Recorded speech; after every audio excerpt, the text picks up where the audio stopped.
Welcome to episode 334 of the Game Deflators Podcast. My name is John, and I'm joined by Ryan. Hey, everybody, here at the Game Deflators Podcast, we like to talk about games we've recently picked up, games we're currently playing, and we found the future of annoyance in this week's Inflation Deflation Challenge. So we continue our Nintendo difficult games, and Cybernoid is what came up this week. Yeah, I only knew Cybernoid from the Wii Shop Channel song, and I was like, okay, Cybernoid, let's try that. Regrets. Very much regret doing that, but, you know, hey, it's another one to just check off the list, I guess. Yeah, you know, it's a game, right? And I honestly... It certainly is. It's definitely a game, but I enjoyed it. I mean, I think it's got a good reception, and I'll give it some good reception here when we get into our inflation deflation. But what else are we talking about today? So today we're going to direct you to the most recent Direct, which will be followed directly by the highly anticipated Nintendo Direct.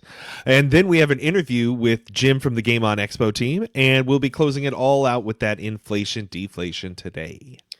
And of course, you can find the Game Deflators on thegamedeflators.com. You can also find us on social media at Game Deflators on X, at The Game Deflators on Instagram, Facebook, Threads, and Blue Sky. We are also on YouTube. If you're watching right now, hit the little bell so you know when we're on. And go ahead and like, subscribe, comments, 5-star reviews, and everything on all those great podcast applications that we're on. And then, Ryan, I think we said it last week, but we're on like 5 different lists now of like top 100 and top 20 podcasts in the US, which is kind of cool. So I think the most recent for video game collecting, we're ranked like number 3 on the Millions podcast. That's kind of cool. Yeah, I don't know. Like I said last week, I don't know who's making these lists. Keep making them. Keep putting us up there. If you ever get a chance to vote on a list, vote for us. Yeah, vote Game Deflators. All right, man. Let's go into our recent pickups. So for the first one, Sinking City.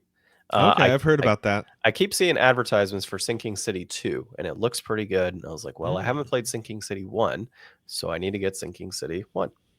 I also got, you'll like this one. Yes, the Messenger. Yeah, Messenger on PS5. So this one, I think it was through VGP I bought it from? I don't remember. Might have been 8-bit. I have no idea. I think it was VGP, because I also got this PS5 version of the Final Fantasy VII Remake. It was just too good a deal to pass up on? I thought you were waiting for all of them to be out.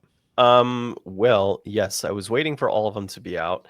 It's funny because you brought this up when I picked it up on PS4 years ago. So I picked it up on PS4 a long time ago because my wife wanted to play it.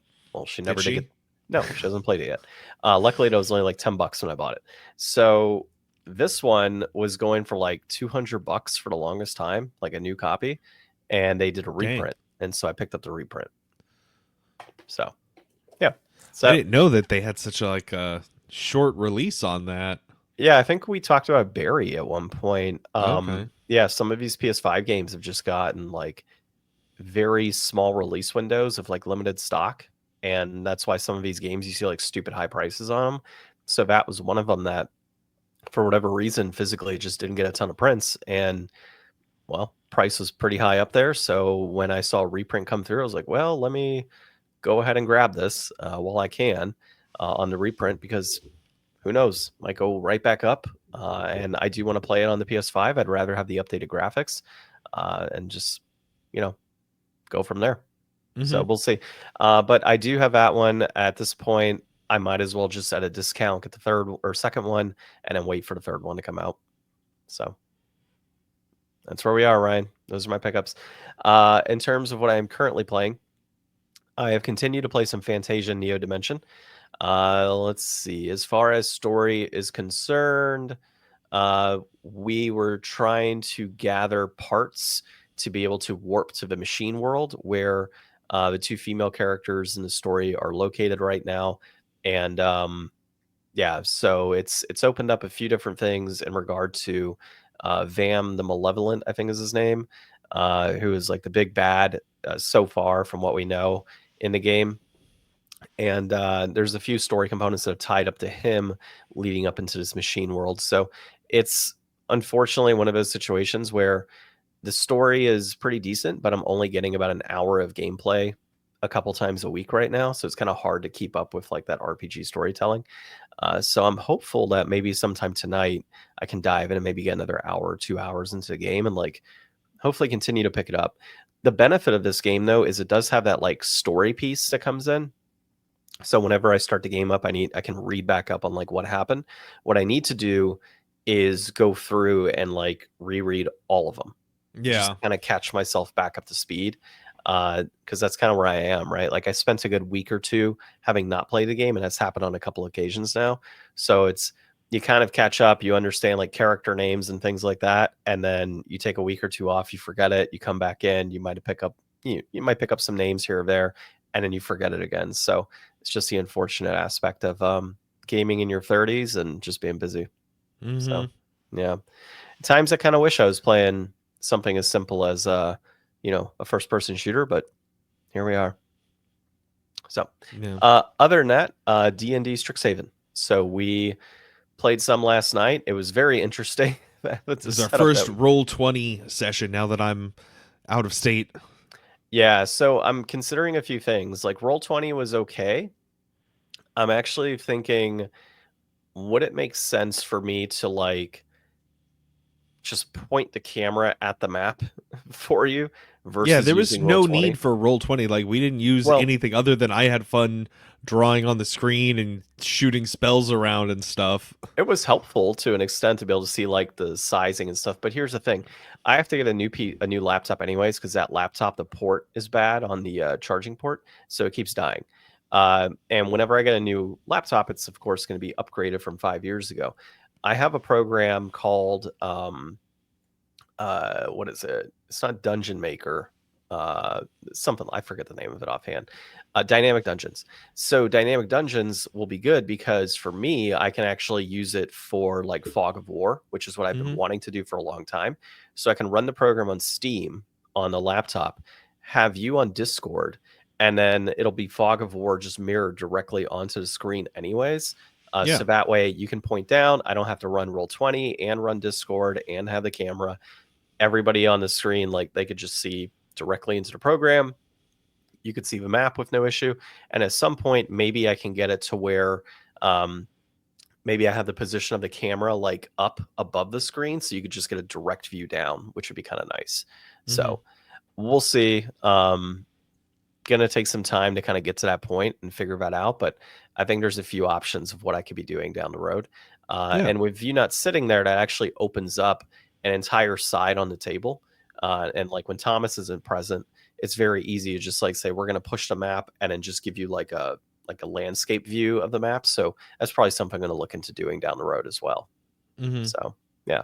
But overall, I mean, it was what it was. We closed out a chapter last night.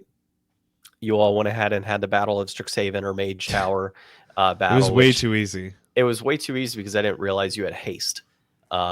So yeah, Ryan is just like, I'm gonna haste and zip across the map, take something, and zip across back. Yeah, I was like Harry Potter, and I was just like, oh, you need the snitch? You need the snitch again? Yep, it's pretty much what it was. Yeah, and then I had you guys battle the Mage Hunters, and of course, you guys dismantled them right away as well. I'm like, good lord, like, and I was considering boosting them, but I saw like they had 3 attacks. It was like a +7, a +7, and a +7, and they were doling out like a max of like 60 something damage, which would kill you guys instantly. So I had them phase in like one round and then phase in another. And you guys, like after the first round, dropped one of them down to 20 HP immediately. So I think what I needed to do is increase the AC on that one and then maybe the HP just to make it a little more challenging.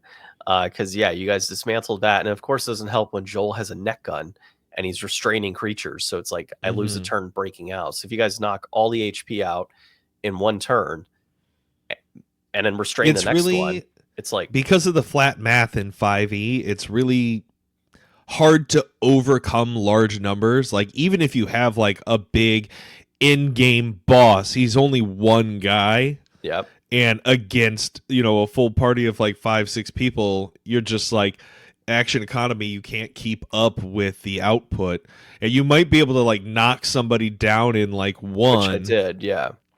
But I mean, with revive chances and stuff, like you got to be like you got to be pretty lethal to actually stop characters from just pummeling everything. I mean, Yeah. that's what I really learned when I was like, oh yeah, I'll just do this like short campaign thing, and every challenge I tried to throw at you guys, you were like, we're level 7, man. This is nothing to us. Yeah, and I was anticipating, like, you guys had battled those creatures before and had been a bit of a tougher battle in the past. I don't remember, but maybe I did boost them up back then for those battles to make it a bit more challenging. I definitely should have hit you guys with like an 18 or 19 AC because those guys had like a 15. So you were going to pummel them regardless. Now, what they did have was that like reflectability.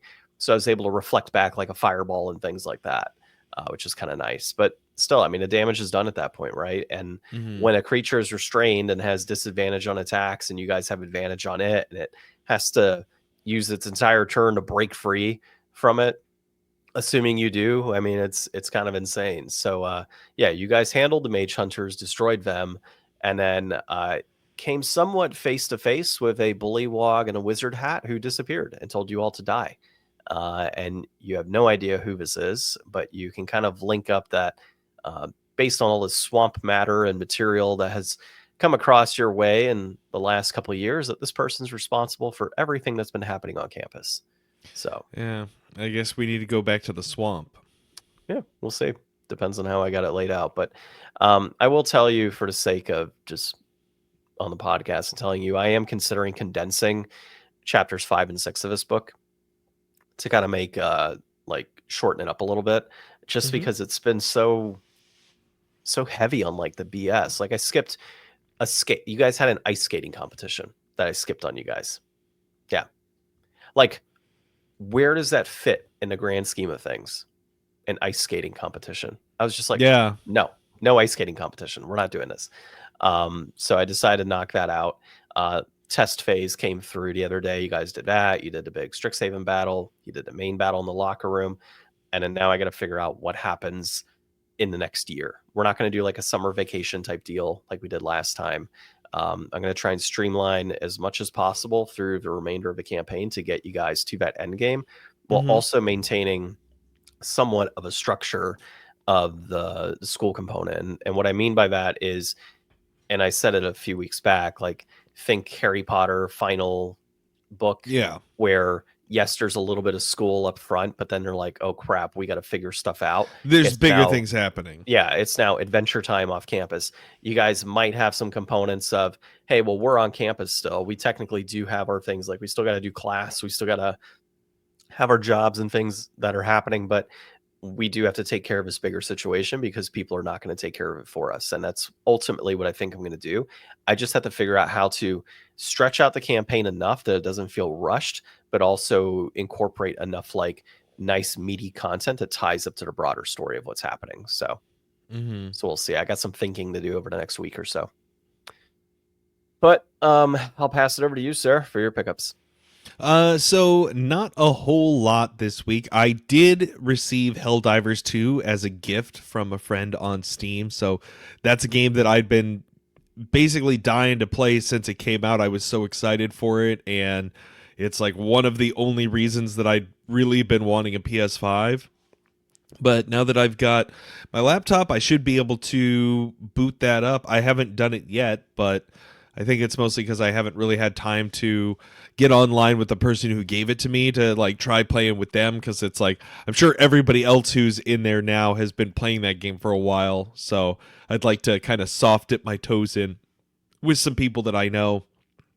And then that's it for pickups. I, with that same group of friends, have been playing a little bit of Deep Rock Galactic, which we played for the podcast some years ago. I remember really enjoying that when we played it, and you were kind of like so, and it was just not a game I ever really kind of proceeded to play any more of. So I did a couple of missions with them. I did a couple of missions on my own. I find it to be like pretty fun. It's interesting, kind of like, you know, shooter, escape kind of Minecrafty. You know, you're like diving into the planet. You can destroy like a lot of the material and like dig around, find resources. There's so many different like aesthetic upgrades and stuff that you can get in game, and it seems like it's got all of these, like, they were telling me that all of the like battle pass things that you can do for, you know, unlocking things, you can go back and choose any of them at any time. You don't have to work through them in any kind of specific order or anything, so that's kind of fun. But they've been really liking that, and that's what they'd been playing, so I decided to jump in and check that out with them. And then let's see, Friday I went back to Midgard for hat draft night, and it was interesting. I got there a little bit late. I guess the week before was a little off, so I assumed 7 was the start time, but it's actually supposed to be 6:30 every week. So I was a little late, but I got there in time to kind of catch the tail end of things and then kind of ask some questions. But basically the way that it worked was So did you participate or no? Yeah, I did. Oh, okay. Most people ended up getting what was it, the Mysteries of Karlov Manor, where it's all like detectives. The cowboy one, what was it, Thunder Junction? Yeah. And Unfinity.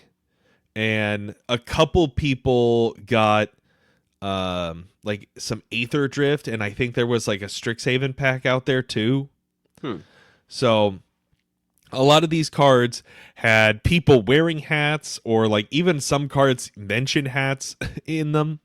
But basically the way it worked was, if you had a character like just on a creature card, not like spell cards, wearing a hat, then they would get an extra effect. And they had kind of like this whole baseball setup where they would like spin a wheel to choose which effect would be on for that round, which was kind of like a little extra layer. I don't know, like I think it might have been easier just to like come up with 6 and roll a dice, but maybe baseball is part of the metaphor for the hats. I don't know, maybe I missed that part. Anyways, so like the first round was gets first strike on your turn.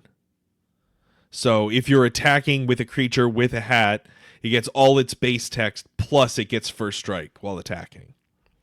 So it's just like during the draft, you're trying to like choose as many dudes wearing hats as you can, because you're just kind of banking on that like extra power, because like you're going with chaos draft, so it's going to be really hard to kind of put together any kind of game plan anyways.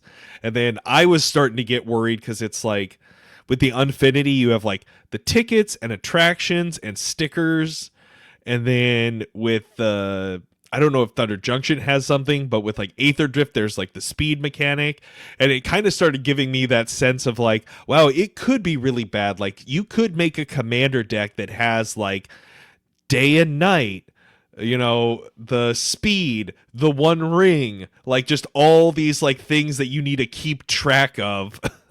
Yeah, dungeon delving. In addition to everything else you have to deal with a commander Yeah, deck. just playing Magic. So it could get a little unwieldy. Most of the games didn't get that crazy. And it did kind of go long, a lot of the games. So for the final game, they ended up just doing like a best of one, and they decided it was a hat cascade. So you were just like you cascading hat dudes. Yeah. Oh my god, that's ridiculous, dude. So did you like have to cascade until you found a character with a hat? I think we just did like regular, like it was just cascade, but it happened for anybody that was wearing a hat. So it's like you still just put the next lower non-land card that you found. Oh, okay. I thought they had to have a hat, because that no, like anybody with a hat triggered the cascade. Oh, oh, geez. Okay. So you could theoretically cascade into somebody with a hat and then have to cascade again? Yeah. I did that at least once. And I had a pretty like high mana value deck too. Like I wound up having like my curve be mostly like 4s and 5s. So I had a rough night. I got through like my first 2 packs and realized I only had like 15 creatures and like a stack of spells. And I'm like, I'm going to use like 4 spells. Why did I draft so many spells? Yeah, Cascade is one of my ultimate like favorite effects. And you have to, if you're going to do that, you have to build your deck around that. Obviously, you wouldn't have known that they were going to cascade hats when you were building. But Yeah. so it's definitely, that sounds like a lot of fun. Yeah, and like I mean, there's so many effects that they had possible, but we only wound up using like 3 of them. And like the second one was what was it? Basically like a clue. It was like tap to sacrifice to draw a card. And it's just like I'm never gonna do that. Like I have no creatures that I'm basically gonna throw away for an extra 2 mana to draw. Yeah. So it was really fun though, and then everybody like we brought hats, and after everything was done, like in order of like the winners record going down, they got to like choose a hat from the table that people brought in. Some people were wearing like silly hats. Like I wound up bringing my billboard hat that I made for the con, and I put like I went to the YouTube and I downloaded all the like Magic the Gathering trailers for the sets, and I just had them playing on like repeat on it. Nice. Yeah. So it was a lot of fun. I am excited. I think Tarkir Dragonstorm is next week. So yeah, I think so. I'm not going to do a pre-release, but I'll probably draft it with Rob and everybody else at some point over here. Yeah, they say that the I think more people end up coming out there for like the pre-release stuff, so I'll end up going and checking that out. I'm real excited for like I don't know. I'm really excited for Final Fantasy, but like knowing how expensive that set's going to be kind of is like pushing me back from wanting to like heavily get into it. It's $150 for a booster box. That's about right. About what they charge. Is it? I thought it was like $7 a pack. Well, I mean, it depends on where you're buying, but you can buy a booster box for $150. Okay. Yeah. So I might actually do that. I swore to not buy Universes Beyond stuff, but it's Final Fantasy, so I know that's kind of where they got you, like they're going to have some Universes Beyond stuff that we're going to be into.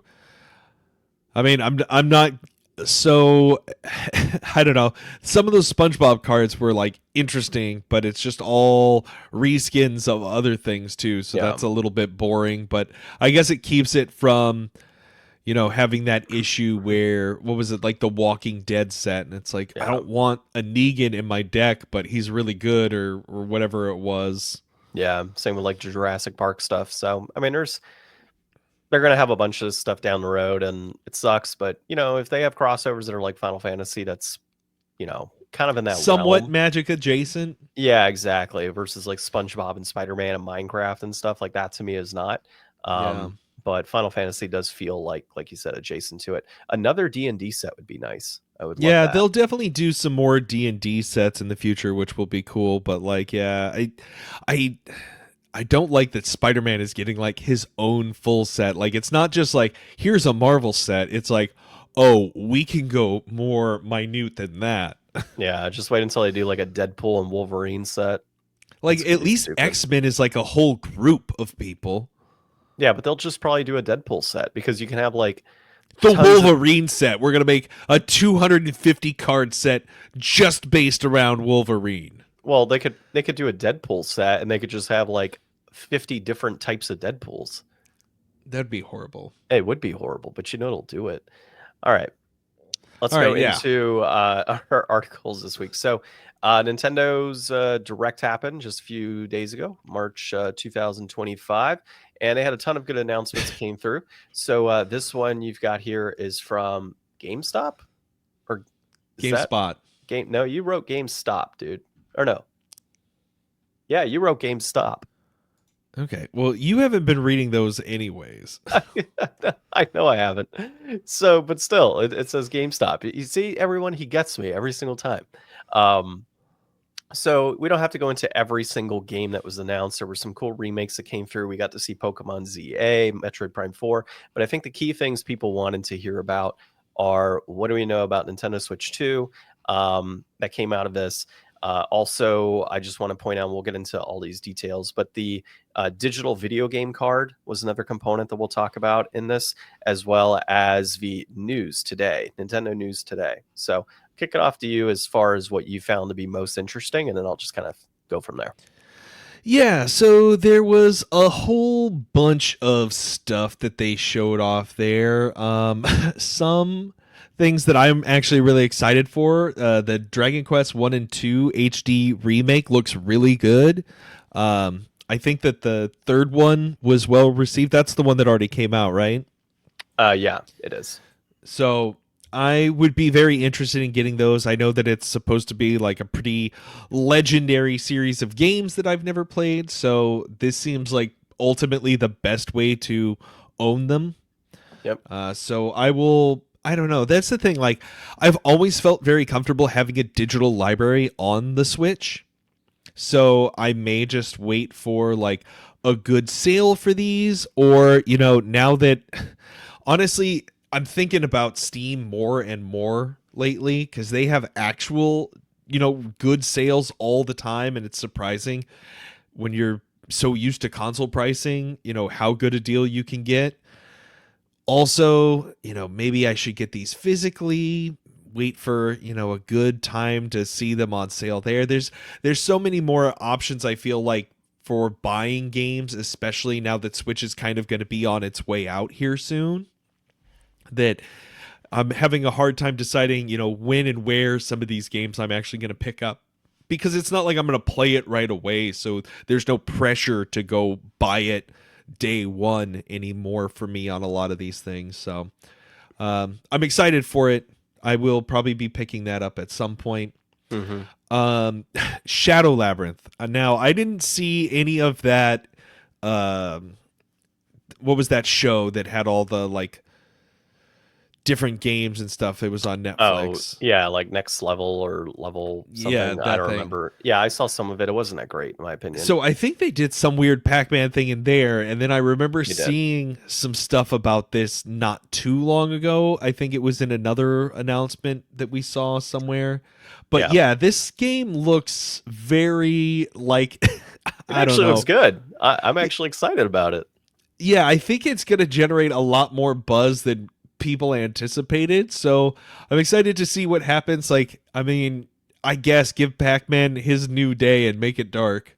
Yeah, I mean, very dark. I mean, I'm looking at a picture right now of this shadowed Pac-Man with like not teeth, but like wiry like connections. It's like it's pulling apart because it's so like it almost looks like it's a gory scene, but it's just like pure darkness. Like it's actually pretty cool looking. So, I don't know. I saw it initially and thought, oh, this is definitely going to pique my attention. And it certainly has the second time through. Yeah. Metroid Prime 4 Beyond, we got to see a lot more of.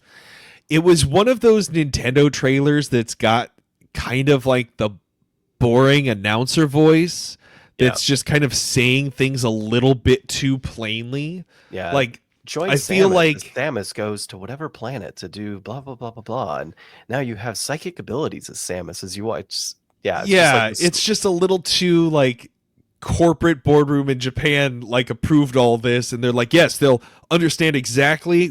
Everything is very direct and it's very easy to watch, and it's like, yeah, but it's boring. It's like it doesn't matter. It conveys all of the messages. Like, put it out.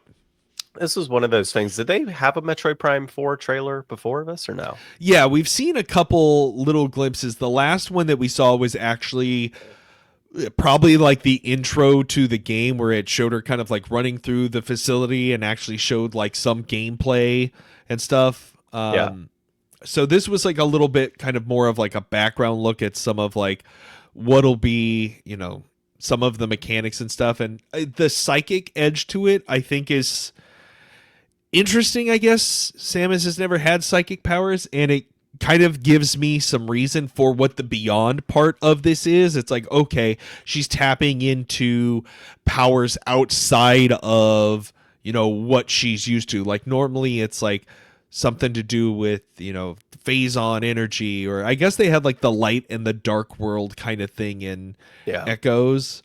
So this will be kind of cool. It's not exciting as a mechanic of being like, you can use it to unlock doors and move stuff. And it's like, yeah, we've had that before. I guess being able to like move your shots will be kind of cool. I mean, is it like the most It's not super game-breaking innovative. thing. Yeah, Yeah, it's we've definitely done that in a Zelda or two, I'm sure. any game really. I will tell you though, the one I was most excited for is the one that's coming later on the list there, and that's the Eternal Life of Goldman. Yes, that's the next one Yeah, I stopped at on this list too. It's so I'd not heard of this one at all before. This is going for that like Cuphead hand drawn art style. It looks straight up like a long lost cartoon, but this one's more of like an action platformer rather than a hard as hell shooter. yeah. It definitely. I've seen this one before, so I've had my eye on it for a little bit now. But seeing that trailer, I was like, yeah, this is definitely not a day one pickup, obviously, because unless it's physical release, maybe. Um, but yeah, it's definitely one I want to play. Hmm. It's up there, and the platformer, of course, has me locked in right away. Yeah, there's a bunch of stuff they showed off that we'll kind of skip through here. The next one I think we really should talk about is going to be Pokemon Legends ZA. And just so disappointing. Like, I haven't really been watching too much of the discourse about this, and a little bit of what I have was a lot more positive than I anticipated. And I think it might just be the creators. I watch a lot of people who try to push more positive content and not be so negative, because it's real easy to bag on Pokemon, and it's because they make it so easy to do. Like, I've never seen flatter, more boring buildings. Like, it looks like they tried to fit a Paper Mario game in the background. Like, the textures are so flat and boring. Like, Yeah, you chose to set it in a city. You knew what building like a realistic and interesting city and the challenges that would represent, and it looks like they just didn't even care or try. And it's just so embarrassing to like have this game where it's like, oh, you can get on the rooftops by walking into a thing that does a black screen teleport to the top of the building and just resets your character. Like, dude, ladders are ancient technology in video games. Like, people have been climbing ladders in games for years, and you couldn't even be bothered to even try. Like, yeah. it's just so ridiculous. Like, I really don't want people to keep giving Pokemon like a free pass. Like, it isn't always fair to judge a game for what it could have been instead of what it actually is, but like they just don't even care, it seems Well, like. and that's why, like, the argument of Power World, right? Like, Power World does everything that you want to see in a Pokemon game. Like, granted, the guns and things are not generally what you would see, but like the environments and everything that it brought was what Pokemon fans have been craving for so many years. It's showing that you can do this on a very large scale with fantastic graphics. And Nintendo continues to produce the same like PS2, and not knocking on PS2 and the graphics, but like PS2 quality graphics PS2 in graphics were great 30 years ago. exact. Has it been that long? It hasn't been that damn long.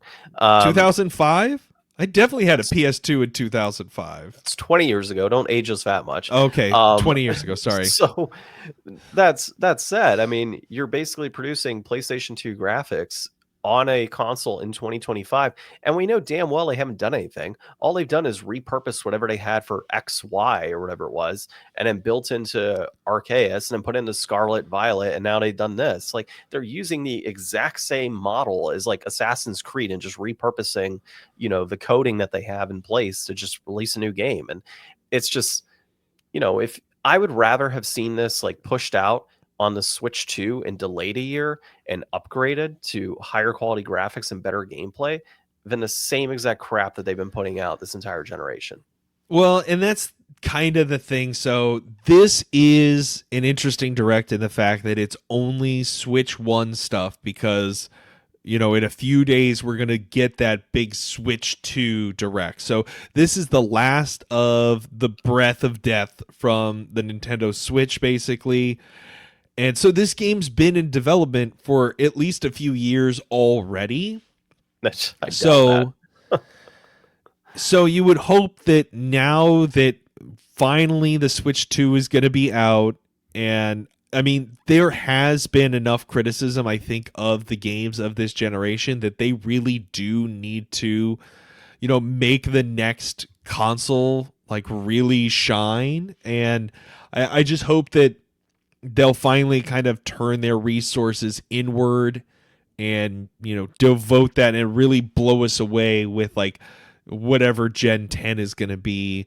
And, you know, hopefully we see that in like a year or two. Yeah, I mean, just looking at this list, I mean, I think they very easily could have waited to release some of these games on Switch 2 exclusively to help boost those sales. Like Metroid Prime 4 to me is something that, in my opinion, is a very poor strategy on Nintendo's part. I get that you have the user base on the Switch and you want to have that game released on there because you have so many people and you want to, get those sales out. But at the same time, like, unless they have a ton of stuff in the oven that's ready to come out on the Switch 2, Metroid Prime 4 feels like a console seller. People have been dying to have it for a very long time. You put that on Switch 2, you're more than likely going to turn out a lot of consoles. We'll see what they got. It's going to be probably about 2 days after this episode comes out. So we will see.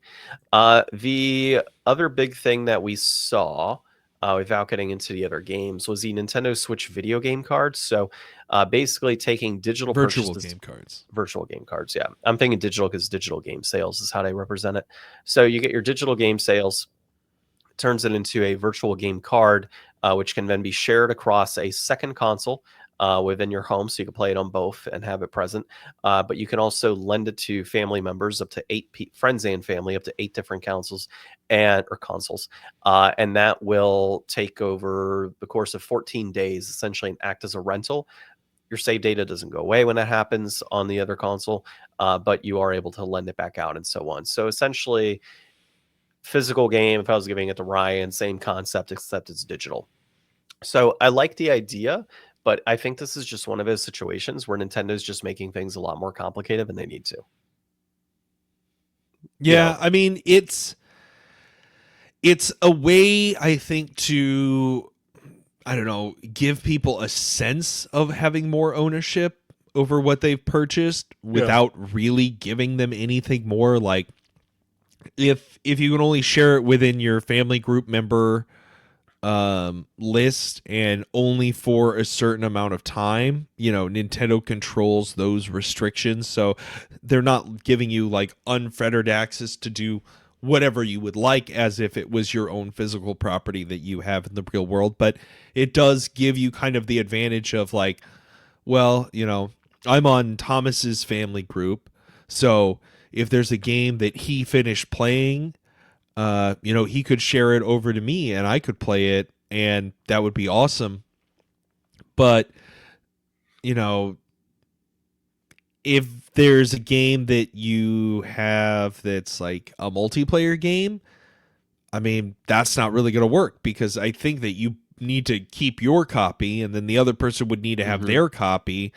And especially if you're in like a house with multiple kids, if there's like a Pokemon, they can't both play Pokemon at the same time when it's a new game unless they each have their own copy, and you can't be digitally sending it back and forth. So this isn't really going to stop the multiple game sales that Nintendo gets for a lot of their things, where, this household has 2 or 3 copies of Animal Crossing and Mario Kart and Smash Bros. Like, that's kind of probably an aspect that this isn't going to interfere with at all, getting those double sales off of a single house for multiple player games, but also kind of, I don't know, bracing for impact of that all digital future and trying to give yourself a leg up, because like Sony and Xbox don't care at all about, you being able to lend a game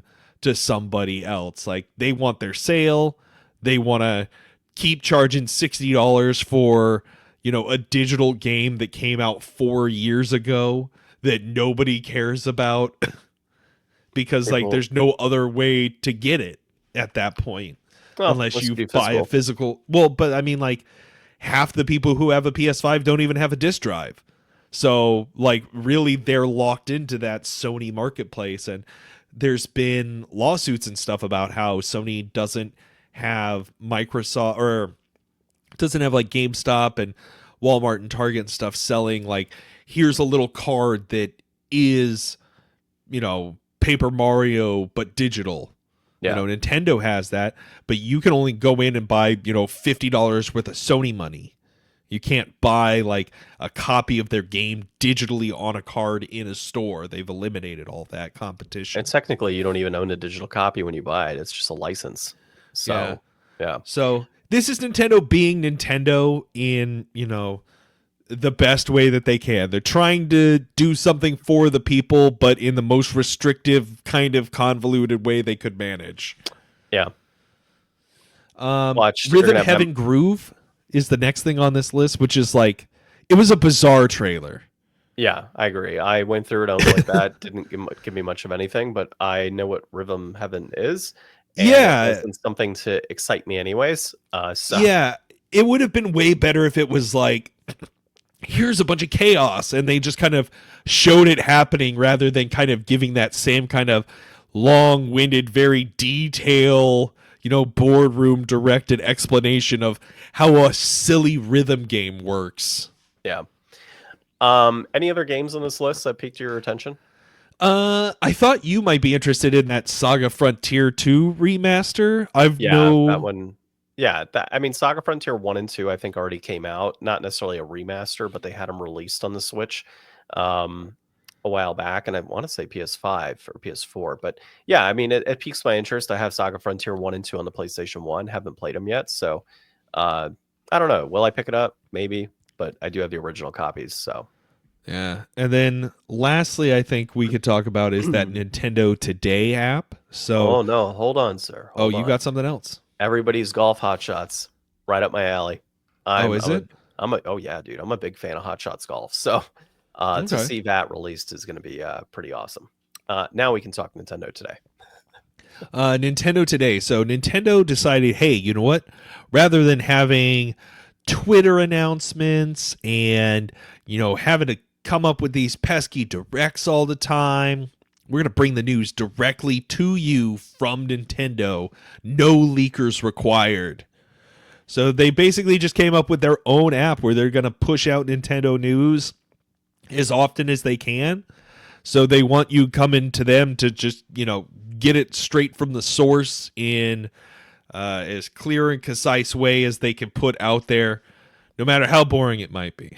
Well, and other content. They're going to have like comics and things like that that they're going to release on a day-to-day basis. So if you don't have I didn't realize that. Yeah, they had noted like comics and things. So what's like just Nintendo content in general, because you might have a day where there's nothing been released content-wise. Well, hey, let's send out like a Pikmin comic that's maybe a couple pages long. So their goal is to have Nintendo content released on a daily basis. So you would imagine things that they're posting on their Twitter or X are going to be posted on here now, probably simultaneously.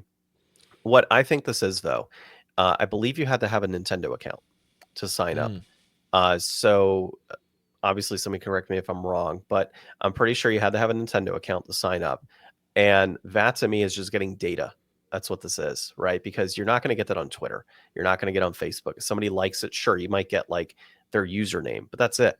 With this, you're getting their email address, you're getting their date of birth, like all these things that are necessary to set up a Nintendo account, which will help them in marketing a lot better. So I think that's part of it, right? Like, let's create this great app, which is going to showcase amazing content. It's going to have like game releases, all these other things that'll probably be showing on there. It'll help them more than likely. They'll have like, I'm going to guess they'll have links to be able to purchase digital copies of things. So you might be on that day and say, oh, I didn't know that game was coming out. Oh, there's a link to go ahead and check out a trailer. Now I want to buy it. So you're adding on like all of this like consumer data. You're going to probably link them to content. You're going to be taking them to buying pages and things like that. It's honestly pretty genius on Nintendo's part. I like the idea from a marketing lens. I'm not going to get it, the application, because I know it's a slippery slope for me. But I do think it's a pretty cool idea in general. Yeah. Cool. Well, before we get into our inflation deflation, we're going to take a moment and talk with Jim, who is part of the Game On Expo team. He's going to be supporting their tabletop gameplay at the event. He's part of the Game On Expo team in general, and he also runs Crit Hit Con, which we checked out last year. So we're going to go ahead and transition to our interview of Jim, and then transition out to our inflation deflation. So we're here with Jim from the Game On Expo team, representing Game On Expo, and also the co-founder and owner of Crit Hit Con. Jim, thanks for hopping on. Hey, how's it going, guys? Pretty Hey, good. So, Jim, you've been on, I don't know, probably 3 or 4 times now. I think 4 Yeah. or 5. Yeah, it's been a few times. Can you give folks a reminder of exactly who you are, what you do, what's your favorite vegetable? No, I'm just kidding. Just, can you go into a little bit more about Crit Hit Con and such and the work that you're doing on the side? Sure, absolutely. Yeah, so my name is Jim Miller. I am the co-founder of Crit Hit. Me and my wife founded that in 2016. And then we took on the role of tabletop directors for Game On Expo 2018, I think, 2019. I don't know. We've been doing it for a couple of years now. So we are the directors for all the tabletop gaming for Game On Expo. So we originally were attendees, and we loved Game On Expo. That was a convention that we liked going to, and opportunity came up where they asked us, they needed some help, and we helped along with like another convention for like 1 or 2 years, and then after the third year, they asked us if we wanted to take it over completely, and I said yes, but if I do this, I have to kind of do it our way. And as long as you're cool with our way, then we're good. And they said, absolutely. So we've grown it from something that had, I think, something like 5 tables in a conference room, in a hallway that like people didn't really go to that much, to what we have today, which is like 20 RPG tables, 20 board game tables, 10 or 15, I forgot the number is, for CCGs and minis and all kinds of stuff. So we've really grown in the last couple of years. And that's what I do. Yeah, I gotta say, for a Game On Expo, it's one of my favorite areas to kind of dive into, just seeing all of the different creators from, tabletop to dice makers to, DM screens, all the random RPGs and stuff that are going on. So it's always, I don't know, you never know what you're going to find, and it's always a good experience going in there. It's definitely a different vibe compared to some of the other booths in the event. Yeah, it's a very cool area, and we're actually changing up where we're going to be this year slightly, because the convention's grown a lot this year. It's going to be probably the biggest growth that we've had. So real quick, kind of a side note, so some of the stuff that's going on Game On Expo was really kind of crazy. They're cutting off 3rd Street, so that's going to be closed off this year. Much like they do like for some of the bigger conventions. So that's going to be closed off. There's going to be more, I think we're using the main ballroom and stuff like that for a bunch of things. And the downstairs area where the vendor hall has grown. So everything has just gotten bigger. There's more things. We're introducing wrestling this year. Our big guest is Tony Hawk. It's the first convention he's ever done ever. So that's kind of cool. It's the 10th year anniversary for us. Like it's just a giant production, and even on the tabletop side, we're slowly expanding what we do a little bit, and so we're super excited for it. Like we were just actually in a chat right before this, talking about some of the things that we have to do and some of the work that we're still doing for the prep to get ready for it. Yeah, definitely a lot of work that goes in conventions in general. And, before we get into a little bit of an icebreaker, I guess, we can kind of tail in here a little bit. What else can people expect at the Game On Expo? Obviously Tony Hawk is going to be a big one. Wrestling, as you said, I think wrestling, you guys had a couple of years ago, didn't you? It was like last year. Yeah. Last year we had wrestling. Yeah. $1 Million Man, I think, was there too, right? Mm-hmm. And I think we're really kind of focusing on that. I'm pushing. I don't know if we ended up doing it because I'm kind of disconnected from that side of it. But I'm really pushing. If not this year, next year, I'm poking the owners a lot because I'm a big fan of lucha, so Mexican wrestling. I'm a big fan of that stuff. Like I've gone to local productions of that here, like local shows, and they're so much fun. They're so crazy, and so I'm kind of pushing for that next year. But yeah, so there's more wrestling this year. There's more of everything. It just feels like we're at a weird tipping point where the growth is, I think, going to be exponential from here on out because it's been such a crazy ride. But there's definitely like more cosplay things happening. I know that there's a bunch of stuff on on the schedule for like a lot more cosplay stuff, which is really cool. So I think we're digging deeper into anime, we're digging deeper into video games, like which has always been like sort of the core of Game On. And then this year we're just kind of expanding some of the stuff in tabletop, but we're already making plans for next year where we're really kind of stepping up the game on how Game On is going to go from sort of this in terms of tabletop to really try and make a name for ourselves as a tabletop convention, right? Like where it is a core thing there. Cool. So, yeah. So we're really excited. It's gonna be crazy. There's so much stuff going on. Man, Nice. I'm gonna really miss out this year. Yeah. So one thing I can say that's different. Yeah. This is one thing. So last year we had our RPG section in particular. We had it in one of the conference rooms, but this year we had to make some choices, and so one of those choices was we're going to have basically a track of panels throughout the convention. So one of the rooms was actually 2 rooms that was, we just opened up the air wall. But what's going to happen is we're going to put that air wall back up. One of them is going to be just for basically tabletop related panels and stuff, which is really exciting. There's some really cool stuff up on the schedule. And some of those, mostly like the D&D and fantasy stuff, we're actually going to move down into, it sounds terrible, but it's really cool when you see it and you understand when it's there. But where the registration used to be, there's this hallway that is kind of quiet off to the side. We're actually going to put a lot of the role-playing stuff there.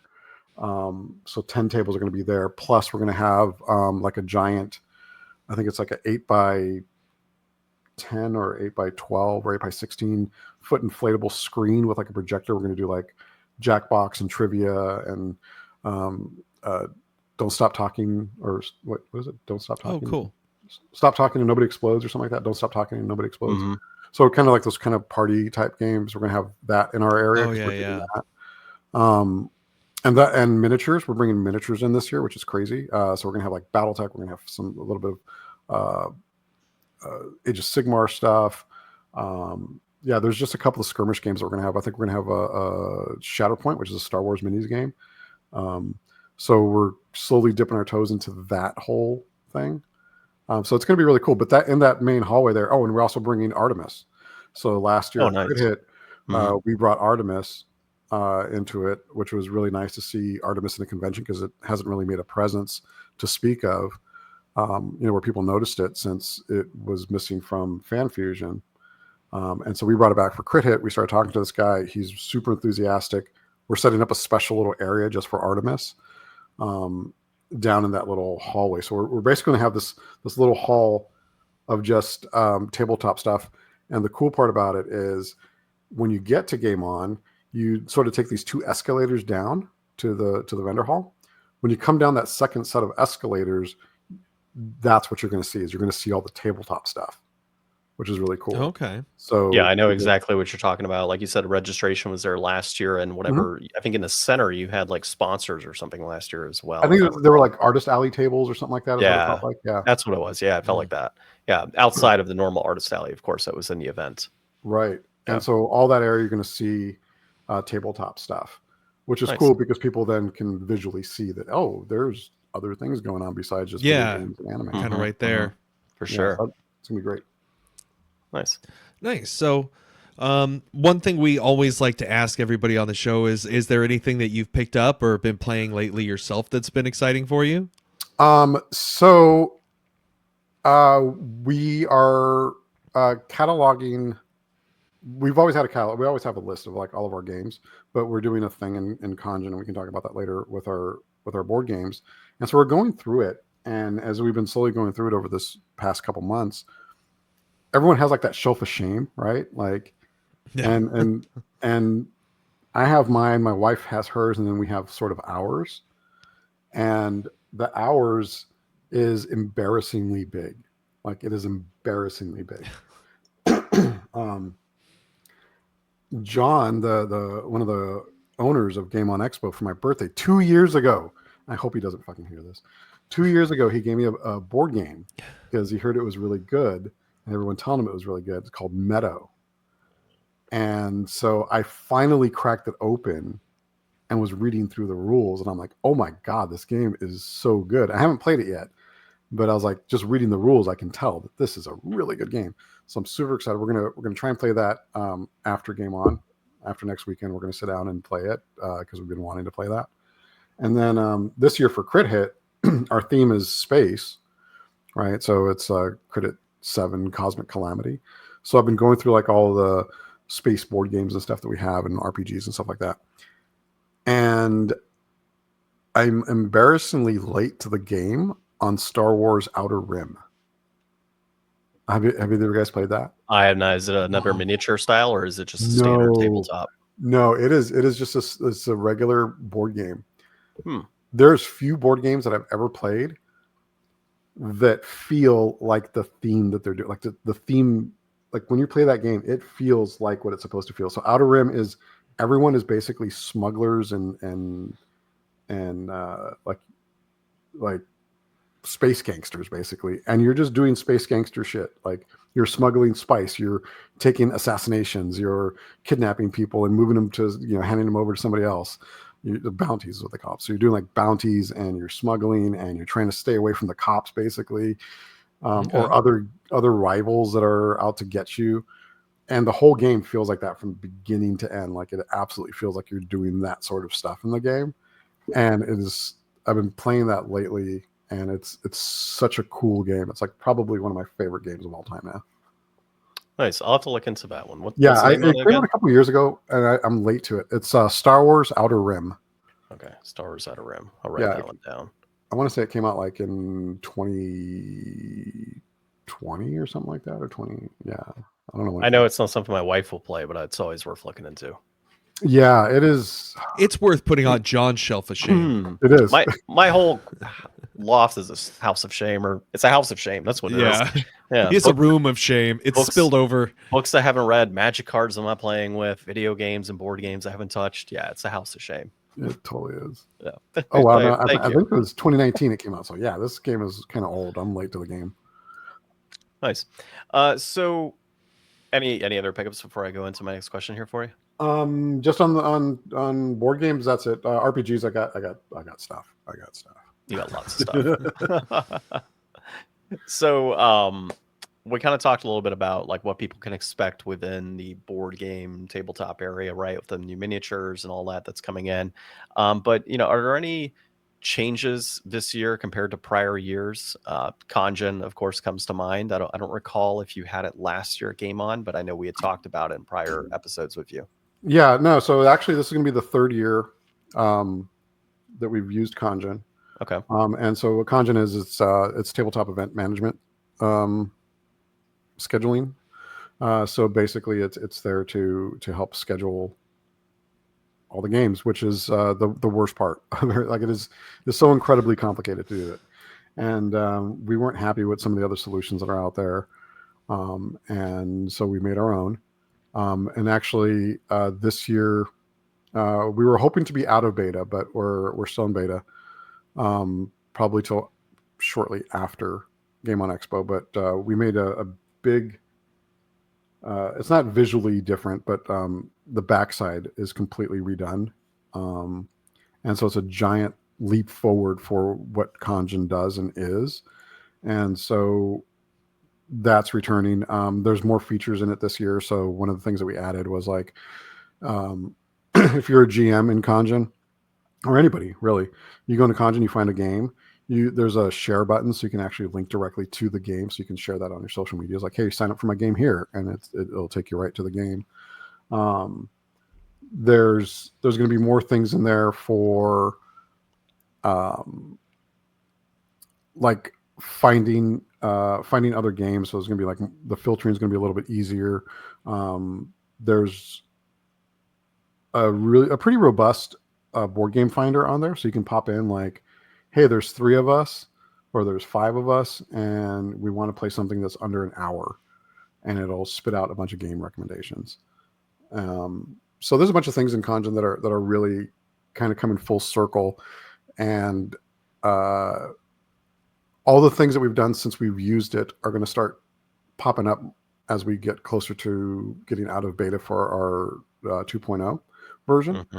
But little things like all the games, if you've signed up over the last 3 years to use Congen and you've ran a game, you're going to unlock like little achievements on your profile. So there's always been sort of a profile in there, but it's never done anything much other than like your name and your email address. But this year, we're going to start implementing things like, if you run X amount of games, you're going to get special little badges and achievements. And then those things are going to be tied to other things that I can't talk about yet, but they're going to be tied to something. And that's going to be pretty cool. And that's really going to come into play with our game masters. So if you run games, not just played in it, but if you run games, that's going to show up in there. So people can see that you know, how much expertise sort of you have and what your favorite games are and how to get in touch with you and things like that. And again, those things are tying into bigger things that we're doing with Congen. So visually not going to be too much different. It's a little bit cleaner. We're hoping a little bit faster than it was in years past. Mm-hmm. But it's definitely going to be a bigger role in the overall picture of how Game On grows and how Crit Hit grows, and hopefully, in general, how tabletop grows, at least for now in Phoenix, because a big portion of that is we're going to introduce features like anybody can use Congen to schedule their game. So if you're running a game at a game shop, you can put your game on there for people to sign up. Mm-hmm. So it's taking it outside of that conventions and into just sort of other public games. I have a good question here for you on Congen in general, and maybe you guys are already doing this or it's in the roadmap. But when you talked about like being able to look up games, like, hey, I want to play a game that's short or it's X amount of people, and it'll kind of spit out games for people. Do you have those like linking out to like various websites or anything like that? And I bring it up because I'm wondering if there's opportunity there for you all to like, I don't know, affiliate link certain games as well. Because I know we talked a little bit about like how does it shape up in the grand scheme of thing with like purchasing as a store, like purchasing and such. Yeah. So on the board games, I think we can do that. I haven't looked into it. We're actually gonna have a meeting this later on today about some of the board game stuff that we show. Mm-hmm. But as of right now, our board game information is powered by BGG. Mm-hmm. So we're linked up with Board Game Geek to pull in information about games. So when you click on a game in Congen, you can see, what it's rated at, what kind of mechanisms it uses, a description, that sort of thing. All of that is being pulled into Congen because the people at Board Game Geek are enormously generous. And does it kind of, so like when a new game gets populated, like fresh new game just created gets put on the Board Game Geek, does your system like automatically like update to include that then? No, ours is specifically tied to our collection, so to our library. Oh, okay. But the idea is that like another convention would be able to tie their library into Congen, so that way they can use it in a similar way. Gotcha. We might expand how that works a little bit later, and that'll be probably discussions that we have with Board Game Geek. But for RPGs, we do that.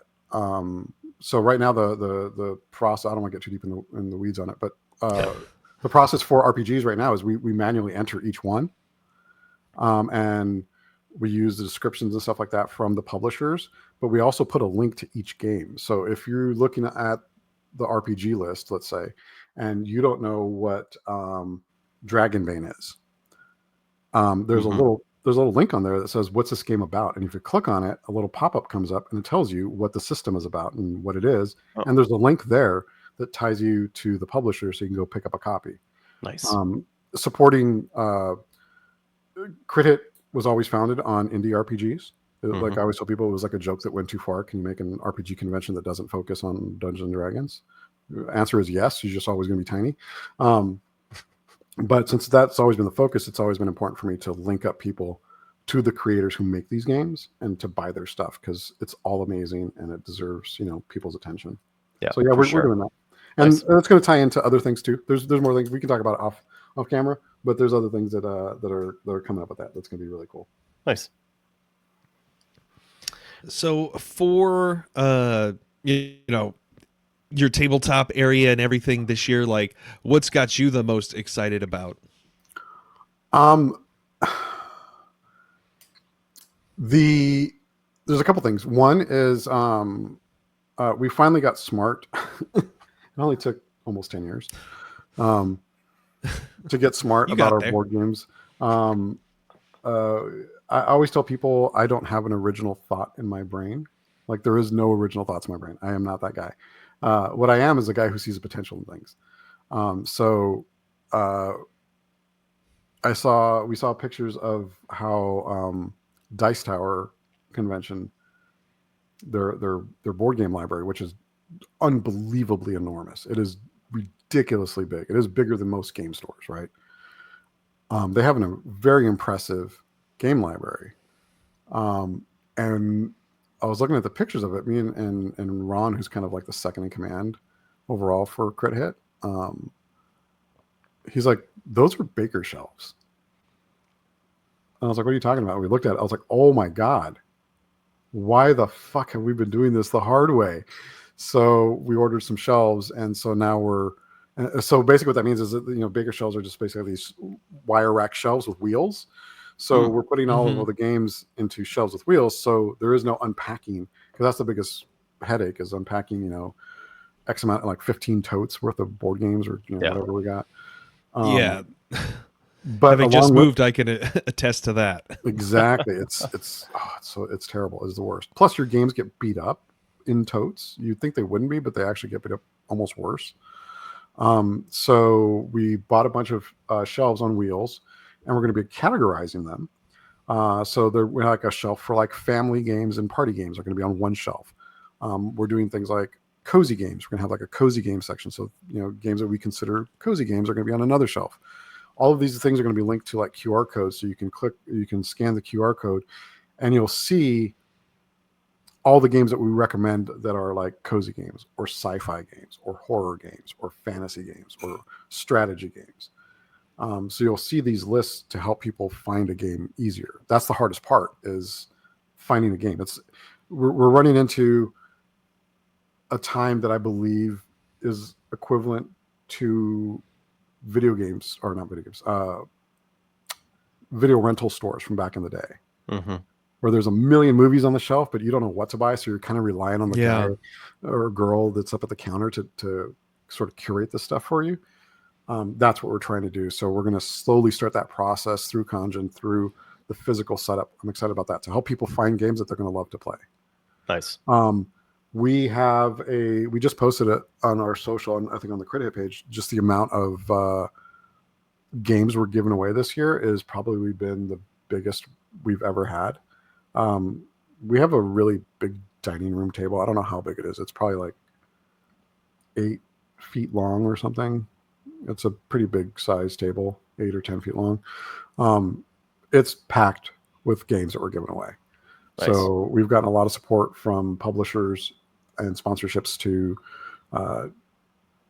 just give away some games. So if you come in and you play a game, there's a good chance that the game you play, you'll either go home with it, or you'll get to, if you win, you'll get to go home with the game that you just played. Or if you win the game, you'll get to go pick a prize, quote unquote prize, which is another game from like this giant pile of games that we're going to have. So just playing games you're going to walk away with something. There's a good chance you'll walk away with something. Nice. That's good. Yeah. That'd be really cool. And minis are coming this year. We're doing some mini skirmish games, like I mentioned before. We're going to be doing after the vendor hall closes, because we're in that area right outside of the vendor hall. I said, well, if we have that, I want to do something fun. And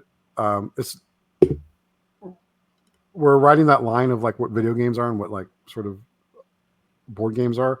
But the big idea behind Crit Hit is for people to be social, people to interact with other people in real space, right? And usually that involves me telling people like to disconnect from things. But in this case, we're going to connect. We're going to use the technology to our advantage, because like digital party games are a thing. So like Jackbox is a thing. Trivia is always fun. Don't Stop Talking and Nobody Explodes is fun, because like it's funny, especially to watch that, like watch people kind of screw up on screen. Yeah. It's hilarious. So we're going to have that after the vendor hall closes in that area, along with like miniature skirmish games. The Artemis is going to be there, which Artemis is a spaceship. What do they call it? Starship Yeah, like bridge each simulator. person kind of controls a different part of a ship, Yeah, right? it's So you like have your captain and The your screen is only the controls for navigation or Mhm. for shields or whatever, and so that's going to be down there. And then people are going to get to who've never really seen what D&D looks like. There's a lot of people who've heard about it and they're not quite sure. Maybe they see voice actors do it on YouTube, but that doesn't always translate to how games are actually run. Mhm. That's going to be down there. So that's another big change. That's kind of exciting. Is that people we're going to have things to do after the vendor hall closes, and people can actually see how some of these games are played and stuff. You should have a D&D group scheduling simulator. How can you try and get everybody's calendars in God. place to Everyone would hate that game. Oh man. Yeah, It was the good most stuff. downvoted game in history because nobody would play it because you can't get together to do it. Yeah, exactly. That's how D&D is, right? I know, It's totally. You know what? I'm 99% gonna make a trying to board game. schedule. I'm making a board game. You're getting credit. I'm making a board game. I was like, that's the whole game. You got to schedule. Just trying. The ultimate goal is to actually lock in the next week's D&D session. Yes, exactly. Nice. Cool. Well, all good stuff, man. Definitely excited for it, and of course, I'll see you there. Ryan decided to ditch us and go to a different state, so boohoo to him. Yeah. But yeah, so it should be good. But I'll have the family there with me at the events, and we'll definitely be popping by to say hi and checking out all the great games. And look, Ryan just disappeared. Just right on cue, just disappeared on us. So I think he's having internet issues over there. But yeah, again, thanks for coming on and talking about the event. Is there anything else, like last words that you want to say before we? No, just come on by, play some games. Check out all the cool vendors that we have for the tabletop area, and just have some fun. It'll be great. Awesome. Definitely looking forward to it, Jim. Well, All thanks right, again for hopping on. All right, thanks. No problem. We'll see you soon. Bye. All right, bye. All right. Well, definitely had a great time talking with Jim just a moment ago. Let's go ahead and jump into our inflation deflation of the week. So this week we played some Cybernoid, the fighting machine on the NES. This game is developed by, I am going to guess that you have this incorrect. Nope. It says Rafael Secco. Is that correct? That like individual? I believe so. Okay, interesting. It was published by Acclaim, designed by Raphael, and it was released in December of 1989. It is a shoot 'em up game with a reception of 9 out of 10 on average. So, what is Cybernoid about? In Cybernoid, pirates have raided the storage depots of the Federation and stolen minerals, jewels, ammunition, and the latest battle weaponry. The Cybernoid ship has been dispatched with instructions to retrieve the stolen booty and return it to storage within a specified time limit. So you are the Cybernoid ship taking the battle directly to the space pirates, and it's pretty brutal, man. This was, again, we got off of our Nintendo hard list on Wikipedia, and it lives up to it, man. It reminds me so much of like a Kaizo Mario or something. It's just like each screen is just, all right, here's a challenge. Figure it out. Oh, you didn't expect that to happen. You died, and then you just respawn and try it again. Like, at least On the this game same- gives you a ton of lives. Yeah, you get like 10 lives, and when you die, you kind of start on the same area. But it's brutal. Like the first drop, you've got all these like bubble things coming up that you're shooting, but there's no clear way to like go down cleanly. And on top of that, some of them come out and attack you. The second stage, I mean, I'm going through it because I didn't play all that much because I kept dying.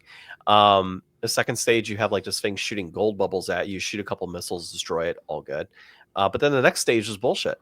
The one that you explained, where you have like the keyhole is just like shooting a beam at you. Yeah, so like your ship, and then there's like this cannon that, you know, fires like a 2 pattern and then a 1. You got to like go through, kind of like rest in these little divots to make it through this tunnel. And once you get through the other side, you know, you evade over that cannon, and then you're like, okay, I'm in the clear, and then just rocket shoot from these like hidden things below that you've already flown over like at this point, and no rockets had come out of them previously. So it's got a lot of those gotchas where you just kind of have to trial and error learn your way through the game, because you're going to get just unexpectedly blasted out of left field. Yeah, and there's pickups. So like when you destroy like rockets and I didn't know enemies. what any of the pickups did. Oh, I didn't either. I couldn't figure it out. I mean, I'm sure if we had a manual, it'd be fine. But like, and then the other, you have like these bamboo reed like things that are just kind of split, and you had to navigate through while you have two enemies kind of going up and down at the same time. Yeah, You have there's to like kind of squeeze like in, and elevators. You have to like kind of keep your height in, but like your your height is way faster than yeah. being able to just like hold it at a level position. You kind of are flappy birding a little bit. Yeah, all of that said, I think it controlled well actually for what I was playing. And it's not like I didn't have any issues as far as, shooting things, trying to kind of gauge where I was with my ship. That was all fine. It was more so the level difficulty and trying to get past certain stages. And that to me comes with time with a game like this. It's going to take quite a while actually to get used to it because you're continually restarting, but you get used to those patterns over time, right? Like that's what these old Nintendo games are about. You get Yeah. used to certain enemy patterns, certain ways that they're shooting beams and rockets and things at you. Um, and over time you overcome it, right, and you move forward to the next stage and so on, and that's where a lot of this came into play. So you're going to see Nintendo games that are, oh well, it's an hour too long, 2 hours to beat it. Yeah, well, it's probably going to take you like 10 to 12 hours to actually learn how to actually go through it and defeat certain parts of the game. Wolfchild was a good example on the Sega Genesis that I played, where you just had to hit a certain pattern. It took me a while. It was a short game, but it took me a while to hit like certain level patterns and such to not have to die.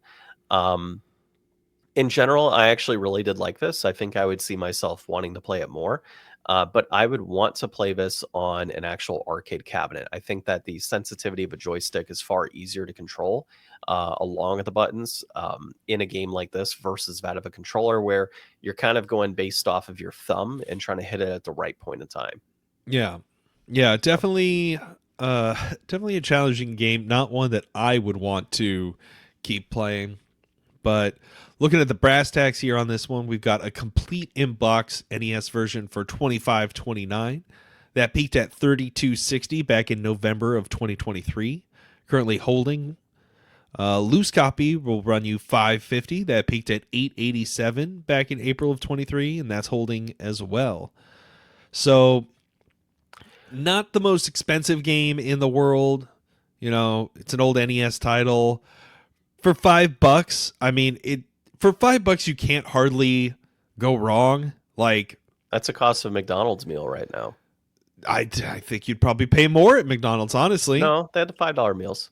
They have the double cheeseburger, the chicken nuggets, and the fries and the drink that you can get for $5. I don't know. Tax. You're in Seattle, so that's probably a lot more now. Maybe. Yeah.